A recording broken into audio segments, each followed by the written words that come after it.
Hello, everybody. Welcome back to Bulletproof Radio. Today is our 5th episode where we will be talking about creativeness. This episode is called Establishing Your Disneyland. Nico, how are you doing today? I am doing indubitably. How about you? I'm fantastic. So people are looking at this episode and they're like, establishing your Disneyland. Yeah. What does that mean? Well, what does it mean? Wouldn't you like to know? Establishing your Disneyland is just kind of your dream. It's the starting process to creating your dream, and every process starts with a plan. And that's where creativeness kind of ties into it. Because you think of Disneyland and it's creative. Yeah. They're famous because of a mouse.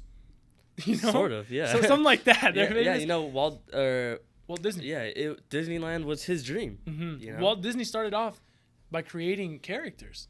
And that's how he made his plan. He said, I'm going to make cartoons and I'm going to make movies and I'm going to make an entire theme park where everyone loves to go. Yeah, but coming back to what I was saying, because, you're... Did I goob you? Yeah. I'm sorry. They don't know what that means, so say that. But yeah, every dream starts out with a little plan. It's so you don't get disorganized because, there's a lot of stuff on your plate to start off with. When you're starting a project, just like us, there's a lot of stuff to do. And it's always wise to have a plan. Yeah. Okay, so before we start talking about this episode, I really wanted to sum up the 2 first steps that we talked about in the last 2 weeks. Mindset. Mindset is the first step because it's the most important. The most important step because you have to get yourself right before you even do anything. You have to know that you can. You need to know that you are capable of doing everything that you're about to plan. The second step, drive. What do you think? What was drive to you? Drive was kind of your passion. what got you to where you want to go. It's like a stepping stone, or like how you said in your analogy before, like a car. Your passion is driving you. Your passion, it paves the way. Yeah. Basically, yeah. Okay, so why is creativeness and creating a plan so important?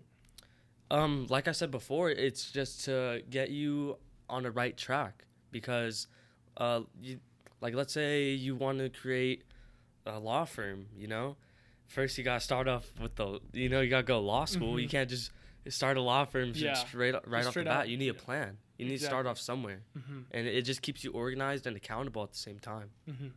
So a direct synonym to creativeness is, in my opinion, imagination. And I feel like imagination is key in this step because imagination is what makes you stand out. Exactly. Imagination is different than vision. Vision is your plan. Imagination differentiates from plan. Because your imagination sets you apart, but your plan is where it's going to get you there. Yeah. How would you say this? Like, your imagination is it's basically expressing you, your emotions, what your passion. Exactly. You can't be copying someone else. It has to be straight from the heart, straight out of your mind. So we made creativeness the third step, but really what ties into creativeness is both vision and imagination. It's 2 little factors into that one step. But with hold on. It's okay. So imagination once again is what sets you apart, but the vision gets you there. That's what I feel like is the most important part of all of this, and that's how you have to integrate both of them together. Imagination and vision work completely together. They're like this. Yeah. They're together. Like Legos. What? Like Legos. Legos. All right. So I wanted to talk about a quick story about how creativeness and vision were both interpreted in the same story. Facebook. Yeah. Facebook's huge. It's Everyone huge. knows Facebook. Yeah. But not a lot of people know that Mark Zuckerberg started in a dorm, right? Yeah. He started with his friend. with his friends. Yeah. And only him and those 2 friends were the people that had the money in Facebook. Oh wait, was it 2 friends? It was 2 friends because wow. I know that there were 2 stocks of Facebook and they both had them, both his okay. friends. But at the beginning, it was just him. It was just his idea. Yeah. But because his mindset was full of determination and positivity, he acted upon it. And that's just powerful because he had that drive to find the creativeness Yeah. and to find the plan to execute. Yeah, so Mark Zuckerberg has the bulletproof mindset. So there you guys basically- have it. We are credible. And listen Yeah. to us, anything we say. So basically what I'm trying to say from this is that Zuckerberg had an idea. He had a passion. He had a vision. So he created a plan that would lead him to success, Yeah. that would differentiate him from others. Hmm. And it's so powerful because, I mean, if you think about it, Facebook was a pioneer. It was. Facebook was one of the first social media apps that everyone had. Yeah, it was. And it's grown so huge. You know, it bought Instagram. And it opened so many doors for not only that, but for, like, let's say Twitter or like TikTok. It just opened doors. Like it made social media a thing. And it all came from Zuckerberg's brain. Yeah. It all came from his creativity and his plan. Yeah, he's a genius. He's a genius. Because let's dissect this. The creativeness was to be that pioneer, to be the first one. Facebook was one of the first, social media apps. So he was like, let's do this. Let's make Facebook. Like, screw it. Let's just do it. And once he had that, he was like, I want to be different. He made a plan for that. Yeah. So see how they tie in together. Creativeness and a plan always need to come together. Because now Facebook is so big. Facebook's huge. Yeah. Facebook's huge. You say Mark, and they're like, oh, Zuckerberg? They're like, oh, Facebook? Yeah, I know that. I use that. I use that to text my cousins in like Ecuador or something, Yeah. you know?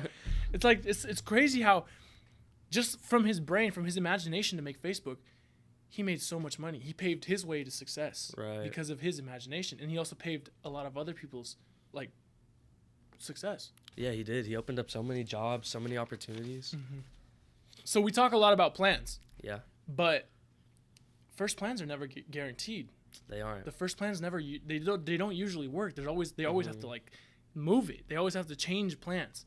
I want to bring up another story. Today's story time. Today's story time.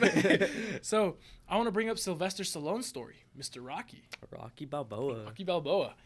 He started homeless. He was homeless. Wow, I did not know that. He was homeless. He had nothing, and he didn't look at being homeless as a disadvantage. He looked at it as an advantage. How? How's that an advantage? How is it an advantage? I'll tell you right now. Sylvester Stallone, as he was homeless, he wrote the entire script for Rocky. Really? When he was homeless. Well, he had nowhere to stay, nothing to do, no job, no nothing. He was homeless. But he had the drive to make his own movie. And the reason I'm bringing this up for like having to change plans is because once he started presenting it to directors and stuff, people were like, whoa, They loved it. I like this. Like, this is a good movie. But the only flaw that Sylvester saw was that they didn't want him casted as Rocky. But Sylvester knew that he wanted to be Rocky. Sylvester knew that he was Rocky. Yeah, he kind of expressed himself into that script, you know? It was like an alter ego, I guess you would kind of say, you know? It was just someone he wanted to be. Yeah. And that's what set him apart. And even though they offered him a lot of money for the script, they were like, here's a lot of money. I think it was like $700,000, something like that, up there. Don't quote me on that, but it was up there. It was up there. And he got that offer, but he couldn't be in the movie. Yeah. Keep in mind, Sylvester Stallone is homeless. He has no money. He has no job. But he said no. He told those directors, no, I don't want the offer. I don't want this money because I know that I want to be Rocky. So his plan had to drastically change. He was still homeless. So now when he would present it to people, he not only had to sell the script of Rocky, but he had to sell himself. Yeah, himself. So he had to change that. And once he started selling himself with like positivity and showing people that he can do it because he knew he could, it just, people loved it and they were like, okay, we'll give you a chance. Yeah. It was hard for him to find that chance, but it's out there. And it all derived from the mindset and the drive, you know? He didn't take it personally. He understood that they said no because it was just business, you know? He wasn't a credible actor, you know? He wasn't like he was wasn't a an guy. actor yet. Yeah, he was just a guy on the streets, made a really good script. And once that one person said yes, it fueled him to be the best actor he could possibly be. Right. Because like we like to say, you're going to hear more no's than you hear yeses. And Stallone, he didn't take it personally, like you said earlier. Take it to heart. He didn't take it to heart, but he knew it's not that he didn't take it personally, but he wanted to be Rocky. It was his desire. He wanted to be Rocky. He put it out into the world that I'm going to be Rocky, and I don't care who buys my movie, but if they buy it, I'm going to be the main character. Yeah. And now Rocky has like 6 movies. Stallone is one of the most famous actors. He has a lot of money now. Yeah, once you hear Rocky, you're like, oh, the boxing movie. The boxing one. Once you go to Philadelphia and you see that statues, what do you want to do? You want to run up those stairs and be like, yeah, I'm Rocky. Yeah. So from this story, it's just like first plans never work. You always have to change it. Another thing I want to bring up about changing your plan, the coronavirus, what we're living in, the pandemic we're living in right now. A lot of companies have had to change their plans. They've had to change. They have had to adapt. Exactly. Yeah, and so I was recently watching a video, and I think it was the owner of Quest Bar. Okay. You know, or I forgot. It's just some really big, successful entrepreneur, and he was saying that humans are not, you know, the best because we're the fastest, the strongest. You know, it's because we can adapt so easily. You know, like we live all around the globe. Some places are hotter, some places are colder, and we still adapted to that. Exactly. You know, let's say like an alligator can only live in like the swamps. Exactly. We can live anywhere. You know, we will adapt. That's why we're the best. That's why we're the strongest, you know. We're not the strongest because if you see a bear come at you, what are you going to do? No, you shoot it, you know, because we... What? Okay. What? You're going to shoot the bear? That poor bear. It's coming at you. That's his fault. All right. Is that not what you do? Hunters, watching this episode, can you please comment below? Do you shoot a bear if it's charging at you? So yeah, I like how you said that, and I feel like a lot of people should take that into account because adaptation is probably the biggest tool that we have. Right. Adaptation is the biggest tool that we have, and I can't express that enough. I need to reiterate it because adaptation is the biggest tool that we have. All right, bro, we get it. I feel it's the biggest tool because there's so much you can do. You know. Not only so much you can do, but for example, when life throws a curveball at you, like this coronavirus, people who own restaurants, they got shot. Yeah. They got shot down. Took a big hit, but a lot of people now they're doing curbside pickup. They adapted. They took what life was throwing at them and they switched it for the better. Yeah. And I feel like that's just what a lot of people should take into account. Your business is never going to go smoothly. Business is not easy. Yeah. It's not easy to be an entrepreneur. You need to learn how to adapt. So viewers watching, they're like, I like to ask this question for them. How can I put this step to work? How can I put it into my daily life? How can I imagine something? How can I create a plan for something? Well, I think it should, and I say this on the 3rd episode, it has to be something you're passionate about, you know? Like Walt Disney was passionate about cartoons, so he made his Disneyland. And it should always start off from that because it will give you more room to imagine something that you love. It will give you more opportunities to create something, you know? It's always good to let your imagination roam. Yeah, exactly. It's always good to keep an open mind. Never be like you like to say, never be sheep-minded, never have tunnel vision. They should listen to everything that comes at them because everything is just free knowledge. Yeah. Any type of information is free knowledge. Yeah, and then I wanted to hop onto another thing. It was like, how can you put this into your life? Let's say you want to own a restaurant. Let's say you want to own something. What's going to make you different than others? Zuckerberg had Facebook, first social media. How can I put the imagination into my own life?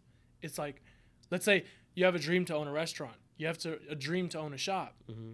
What's going to make you different than all the other shops? For example, Facebook. Yeah. Facebook was the first social media app. Not a lot of teens have podcasts about motivation, about entrepreneurialism. Is that a word? Entrepreneurialism? Cite me. It is a word. It is a word. So yeah. Also, to put this into your life, you should find a problem and solve it. Why? What do you mean? Find a problem and solve it. Let's say you're walking down the street and you see a building for lease. And nowhere around that vicinity or like city, there's not a lot of Mexican food places. So you're like, I would love to be able to walk from my house to get to this Mexican food shop. You know what I'm trying to say? how is that a problem though? Because It's fixing. It's not problem. By problem, I don't mean like a horrible problem. Like a horrible problem. By a problem, I mean like people who live, opportunity. like, let's say your neighbors, they just want a Mexican food place and they hate driving 20 minutes to Taqueria Mora, you know? Like, they just hate that. So you put it closer for them. So now you have them to come to you. You solve that little problem for them. They're like, they don't have to waste enough gas. They can walk, and it's just it's easier for them to get there. So you just find a little problem and you solve it. That's like what they teach you. That's what my uncle told me. That's what my uncle told me. They teach you in business school. You have to find that problem and you have to solve it. Right. So once you have your dream and you know what you want to do, you need to make a plan for it. The plan is what gets you to success. Nobody became successful overnight. They had a plan to get there. And that plan has to be detailed. And like you like to say, there should always be a deadline on plans. Right. It keeps you accountable. It keeps you accountable. It does. And it makes you, it gives you more of a drive. It gives you more of a passion to do it. It makes you want to do it faster because you don't want to wait till the last day. You don't want to fail. You know, failure is not a good feeling. Exactly. That's what keeps you accountable. Yeah, because no one likes to experience failure. Yeah.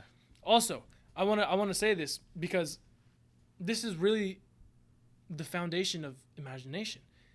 Read. You need to read a lot.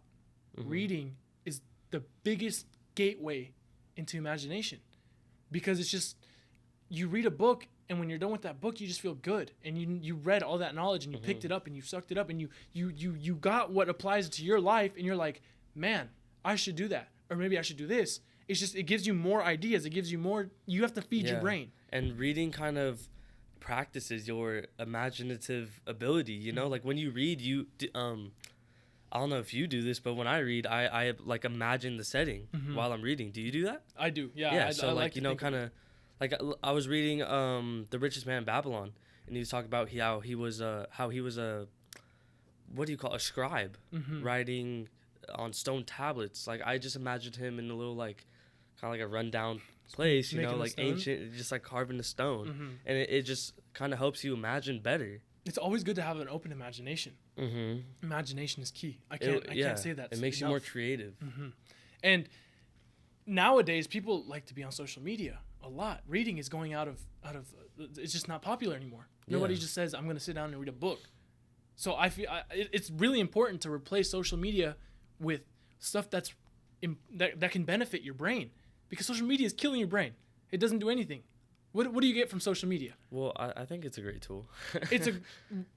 Go ahead, explain. No, I mean, you know, there's so much you could do on social media. Like it's the basis of all marketing. You know, you always get ads whenever you press on an app. You know, like I'm on Instagram, I see an ad for like, I don't know, like you know, like I get you, but the way I'm saying it is that teenagers like us, before we did all of this, we would always be on our phones, on our social media, just killing time on Instagram, on Twitter, on TikTok. Just it's something that you use to kill time. But in that time that you're just on the phone, not getting any knowledge, why don't you pick up a book and actually better yourself, become the best version of yourself? Yeah, so that's all we have. Do you have any closing remarks? Yeah, I actually do. Let's hear. No, I'm kidding. My closing remarks, what I want people to take away from this episode is to imagine. Imagination is the biggest thing. Imagination is huge. It's what sets you apart. It's what makes you different. It's what makes you you. And to have that imagination, you always need to fuel yourself with stuff, with knowledge, because it's good to just know things. Like you should always like know enough about something to have a conversation about it. Right. And I feel like that's just important. And the biggest thing for me of this episode is just imagination. Right. The plan's important, but the imagination is what gets you to that plan. Yeah, I like how you said it makes you, because so many people are influenced by the stuff they see, you know? I'm sure Walt Disney was influenced by previous cartoons, but he just added a little touch of himself into like what he's making. Yeah, exactly. Like who's seen a mouse drive a boat? like you know? Sure. Yeah. Sure. Okay. It made him him. If that's right? what he got from it, then yeah. okay. All right, guys. Yeah. So that's all we have for you guys today. Really, I just wanted to sum up the episode, or actually the 3 steps I wanted to sum up. Mindset. We think it's important because it it makes you right. It gets you right. It gets you shaped to be who you want to be. Mm-hmm. Drive, it comes from passion. The passion makes you have your drive. You need to find something that you love so that you can take action. Mm-hmm. You can take action of your life. Right. And then today's episode, the creativeness, the imagination, the planning. It leads into the fourth step. It leads into the fourth step, which is execution. But what we got from today's episode is just imagination and a Right. plan. Imagination and a plan. Just keep those two words in your head. But Let your imagination roam. Make a plan when you find something that you like. yeah, but that's all we have for you guys today. I hope you enjoyed this episode. We will be having an interview with a very special guest. With Mr. Timmy Morris, We will. owner of Vibe Body Care. Vibe Body Care, yeah. It's a pretty interesting episode, Pretty if I do interesting. say so myself. If But you do- yeah, he's a very interesting man. I actually really enjoyed that episode. I did. And it's gonna surprise a lot of viewers. yeah, but that's all we have, guys. Just want to give a little thanks to all the eyes and ears. And Guys, make sure you follow us on everything. Make sure you follow our Facebook, our Instagram, our Twitter, our TikTok, and make sure you drop a like and you subscribe to this video tonight. Thank you guys so much for watching this video. We hope you guys found something. We hope you guys can put this step into your life, Yeah. because this step is very important into accomplishing the bulletproof mentality. So yeah, thank you guys so much, and you guys have an amazing night. But buddy, you have an amazing night. you have an amazing night too, buddy. All right, I'll see you.